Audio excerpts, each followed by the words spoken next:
So మా ఆయన ఇంకా సోనీ కోసం చిన్నగా మళ్ళీ సెలబ్రేషన్స్ అరేంజ్ చేసినారనమాట.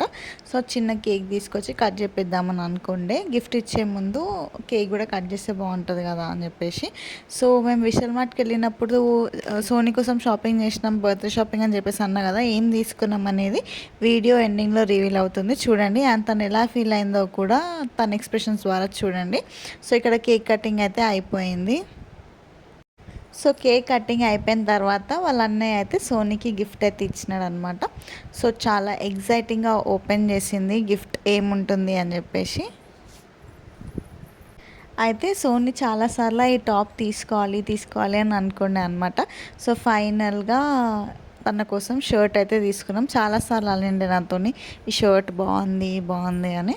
సో లక్కీగా మాకు అది స్టాక్లో ఉండే కాబట్టి ఆ షర్ట్ అయితే తీసుకున్నాం. దాంతోపాటు ట్యాన్ టాప్ కూడా తీసుకున్నాం అనమాట. సో సోనీ చాలా హ్యాపీగా ఫీల్ అయ్యింది షర్ట్ చూసి. Thank you so much for watching this video. Don't forget to subscribe.